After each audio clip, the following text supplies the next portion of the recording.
and welcome to China for rounds 11 and 12 of the ABB FIA Formula E World Championship here at the Shanghai International Circuit. My name's Rendell. I'm joined by Saunders CB, and Saunders, isn't it great to be back here in China for the third to last doubleheader of the season? Absolutely, amazing to be back here. What a location to do it in as well. The place where it all began for Formula E all the way back in 2014. Yeah, it means a lot to be back here in China for sure. Before we get too carried away talking about everything that you need to know ahead of this race weekend, let's take a look at what we've got coming up in the show today. Yeah, good idea. Well, first up, I spoke to OG Formula E veteran Lucas Di Grassi, and of course, the man that won that first ever race in China back in 2014.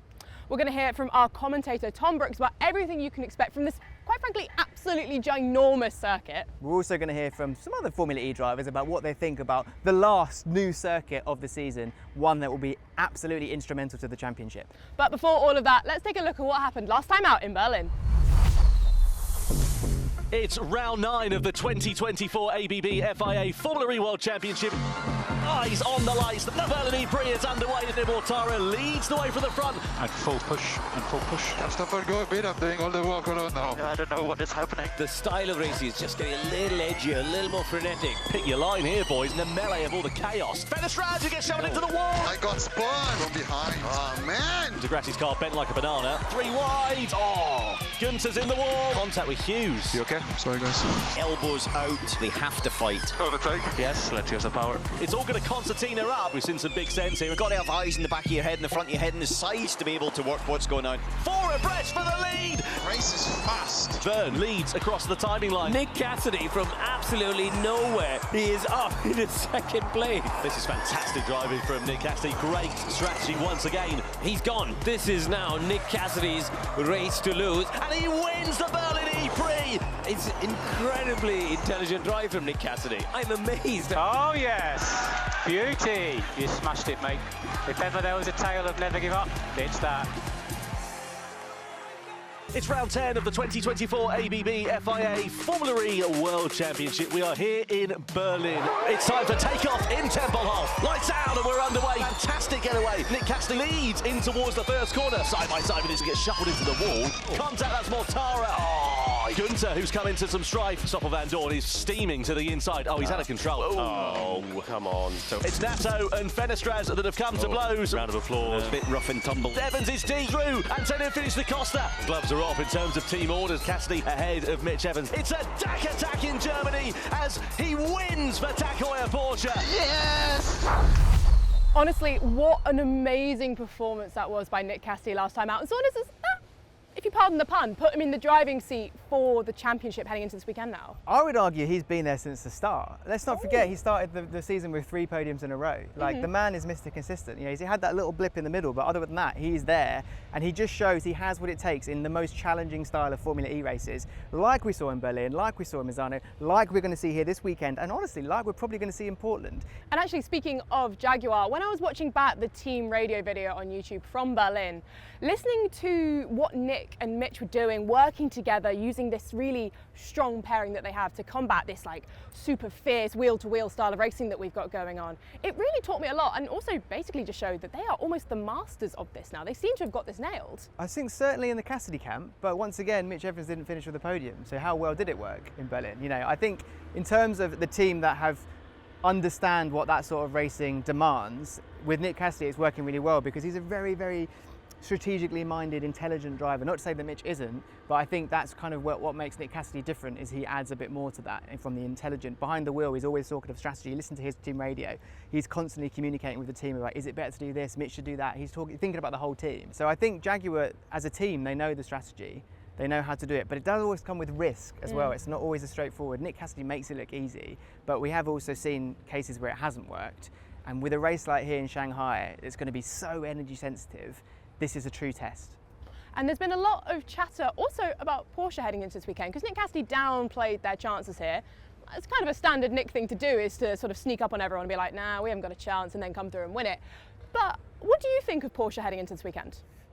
I think we're going to look at Jaguar is where we need to look at, because they just nailed the strategy. In terms of the team's championship, it's Jaguar at the top because both drivers are consistently scoring points. And the strategy's right there. There's literally no one better strategically than Nick Cassidy at the moment. He can win from all the way back at the bottom of the grid halfway through the race. As he proved. So the Jaguar strategy is there. Porsche, on one side, with Porsche, the quality is good, the race pace is good, but they don't deliver on good points in the races. You know, you've had Pascal Wehrlein miss out on a podium from 2 pole positions, Jake Dennis miss out on a podium from a pole position in Berlin. So I don't think they're as well rounded as Jaguar, but in terms of powertrain and efficiency, absolutely, this is the sort of circuit that will benefit them.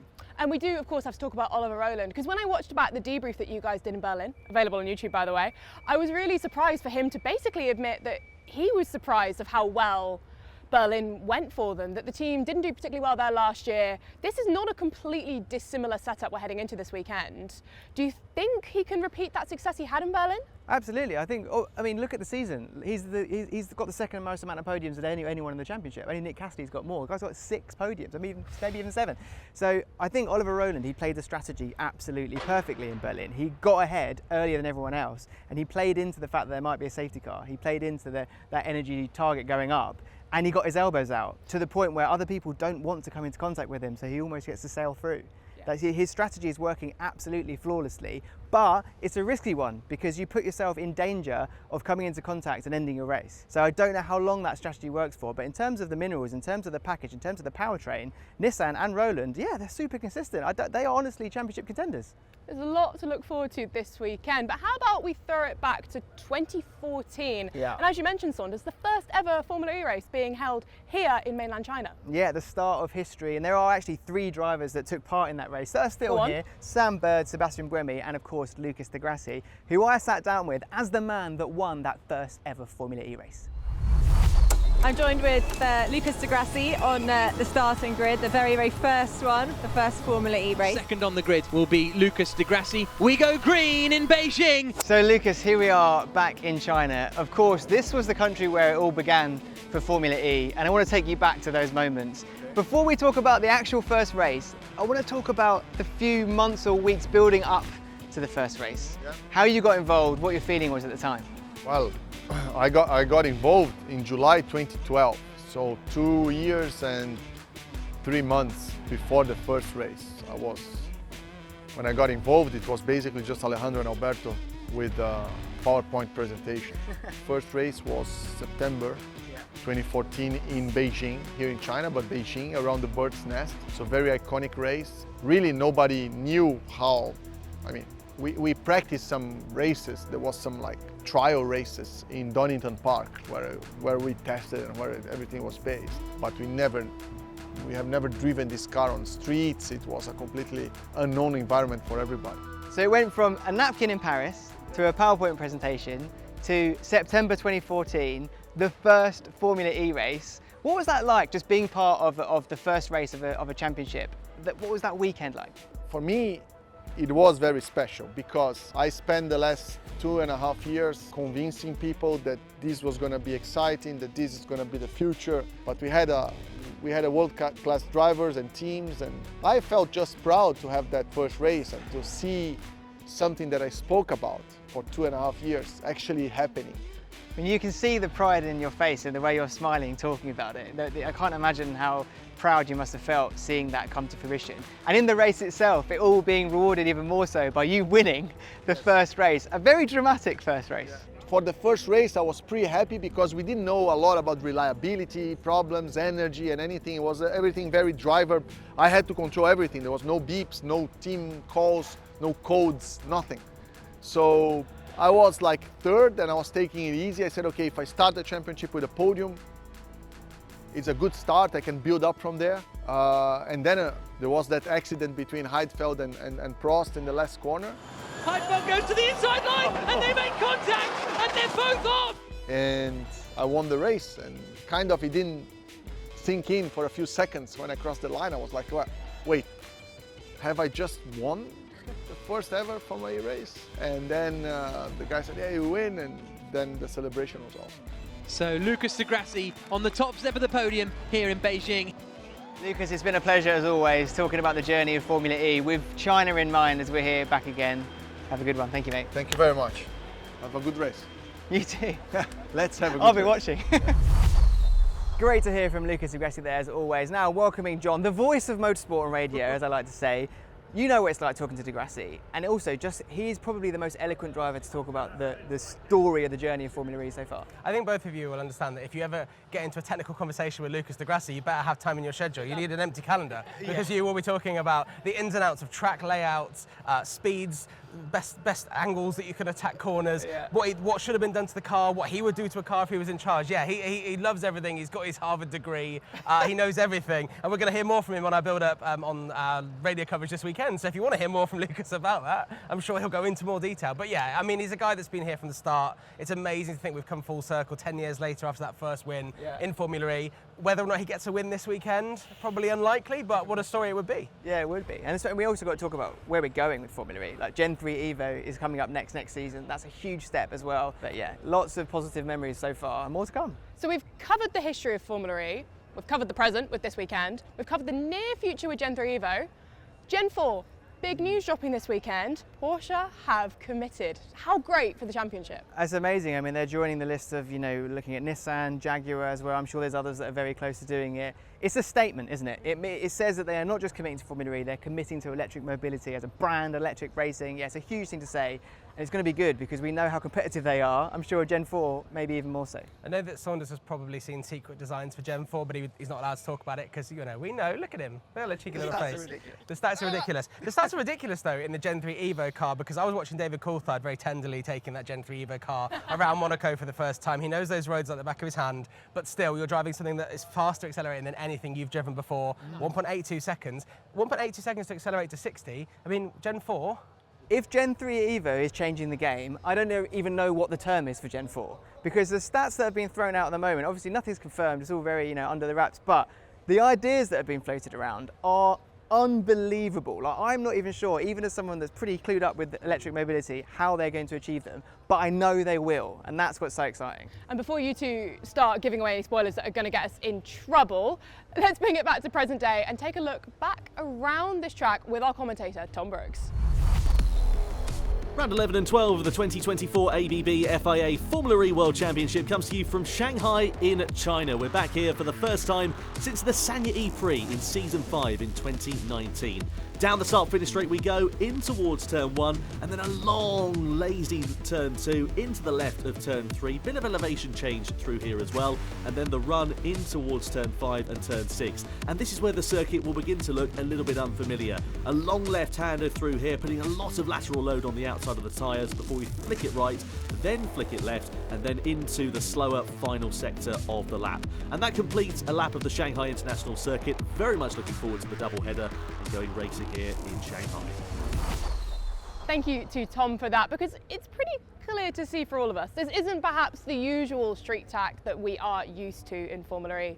Saunders, what's that going to look like in terms of the racing action this weekend? I'm going to go out and say something big, which is very unlike me. Here we go. I think this might be the most chaotic, strategy-sensitive racing we've ever seen in Formula E, especially in Gen 3. I think everything we've seen for the likes of Portland last year, Brazil this year, Misano this year, Berlin even this year, it's going to be that plus a bit more, purely because of the speed of the circuit and the length of the circuit. On these energy-sensitive races, as we know, there is less energy or usable energy available than is needed to finish the race flat out. So it's about management. When you've got a fast circuit like this, you're obviously consuming more energy earlier on in the race, so that saving period is a bit longer. What I think is going to happen here, because of the width of the track, we might see 5, 6 going into each corner, and that first half is just going to be about playing chess in live action. How many, is it 5 or 6 into each corner? Who's going to be where at that point when everyone goes full flat out?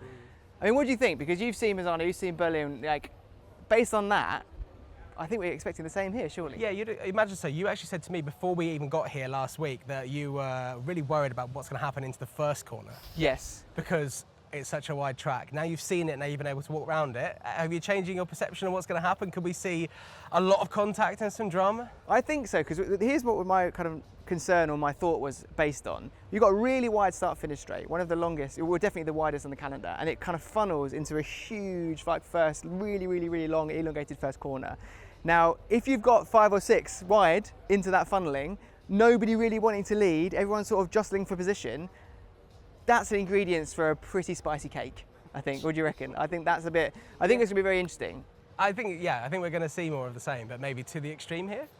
I do think, yeah, the energy management is going to be pushed to its absolute limit. Also got a new surface as well. I don't know whether you've got any thoughts on that. It's hot as well. They're going to deal with tyre deg, you know, maybe some overheating of the battery. It could be a little bit like Brazil in that sense, where there's another factor that comes into it. But that also plays into the hands of the wild cards, like the ERTs, like the App Cupras, like, you know, even as of late, the McLarens, dare I say it. You know, if they don't have those deregs on the battery, which essentially means that you have to stop pushing to cool it, anyone could come up there, you know, and because of the style of racing as well with the strategy, it really is up for grabs.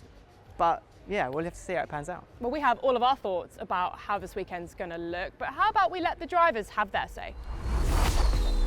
We race in China, in Beijing, then we race in Sanya, and always a very warm reception from the Chinese fans, and I hope it continues to be this way. I had my first ever victory in China, in Beijing, in 2014 now. It's 10 years that we had our first race there. It's going to be the anniversary of the first win in September.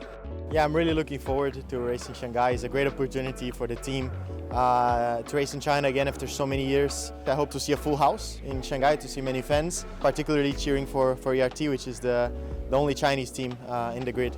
I think it's great to add new venues to the calendar. Just for us racing drivers, it's always a great new challenge to be racing on new tracks. Well, the first time we see the track is in the simulator, we get our first idea of how the track is, of what it needs, what is important, of our energy management. Yeah, probably also a bit of setup, what could be important there. We receive some scanned racing tracks where we can practice in the simulators, and that is helping us quite a lot in order to have already an idea about settings, but also for us drivers like driving lines, braking reference points, stuff like that. I've raced in Shanghai track in F1, also in endurance racing, so I know that track is a very, very technical track. It's going to be very challenging to drive the Formula E around there, and of course the race is going to be as crazy as ever with more than 200, 300 overtakes for sure. I've actually raced in the Shanghai before on that circuit in Asian Formula 3, so did one weekend, 3 races, won all 3 races, so it's a good omen, I would say. I think it'll be very interesting. I think we'll have one of these, in quotes, pack races that we're very used to saying, and obviously used to throwing that word around now to describe the races. I think it'll be very similar, so we'll have a lot of overtakes, leaders not wanting to lead, a bit of the peloton style racing, but should be obviously a quite smooth track, so should suit us, I would say, in our performance and what we find in our strengths of the car, so looking forward to it. I've done about 250 million laps on the F1 circuit with Red Bull a fair few years ago, so most of the track I know pretty well. And I've done a couple of laps on the sim a few weeks ago, and I think the track again is going to be quite good for racing. The tow effect will be big. I think it'll be pretty chaotic, the race, but yeah, it'll be good to watch, which is obviously what we need.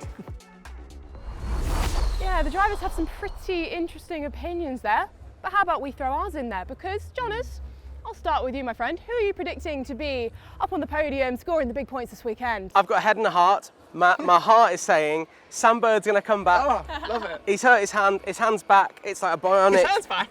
Yes, it's regrown.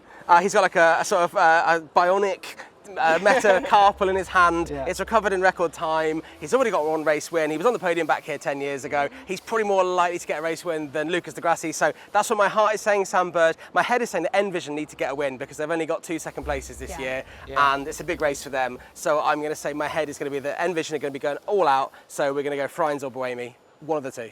I mean, Bird, first of all, an unbelievable recovery. Maybe he could also have an unbelievable recovery here this weekend. I like what you did there. Envision, I'm completely with you. They need a big result, especially because the likes of Joel Eriksson standing in for you know, and Paul Aaron standing in for Buemi and Frines in Berlin.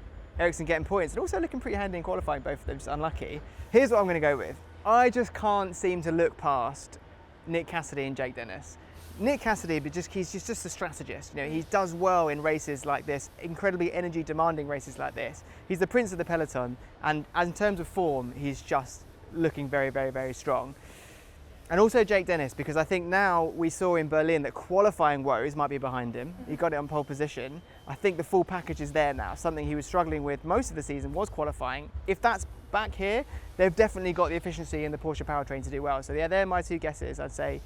Yeah, Cassidy and Dennis. I do want to chuck Porsche as a whole in there though, because now that Antonio Felix da Costa seems to have found his mojo back, he got that win in Berlin, there's a lot of talk about the fact that working together as a team and having both cars up there can be really beneficial when it comes to this style of racing. Da Costa has found his mojo, him and Pascal Wehrlein going side by side, keeping everyone else out the way. They can pull that off here in Shanghai. I think it could be spicy. It's definitely helpful. Like we saw it in Monaco, how well that team play worked with Jaguar. But it's easier said than done, because in Berlin we saw, the two DS Pences near each other, two Andrettis near each other, the two Jaguars near each other. In no case did it end up that way. Norman Nassau is right back. Evans dropped back a little bit. So there's team play works when you can get in that position, but it is hard, even if you start there, to maintain it, especially going 6 wide into a corner. And Oli Rowland's 22 points off the lead, and Sasha Fenechaz hasn't really supported him for Nissan. True. So that adds fuel to your fire. Yeah, absolutely. And we actually do need to chuck in Rowland in there, not just because he's in the top 3, because he got podiums from 15th and 16th in Berlin. Nuts. In strategy sensitive races. And let's go back to Berlin, just thinking about, let's go back to Brazil thinking about heat. Yeah. Oliver Rowland was on the podium there as well. Good point. So, yeah. And it's certainly warm. It's warm. It's pretty toasty. Well, make sure you are tuning in this weekend to see if our predictions are in any way, shape or form even vaguely correct, because there is going to be all of the action, all of the drama. The season is culminating in the most spicy of finales, and we cannot wait to see how it all plays out. Make sure you're following along. Head to the Formula E website for where you can watch or listen where you are. And with all of that said and done, don't forget, season 10, it's on.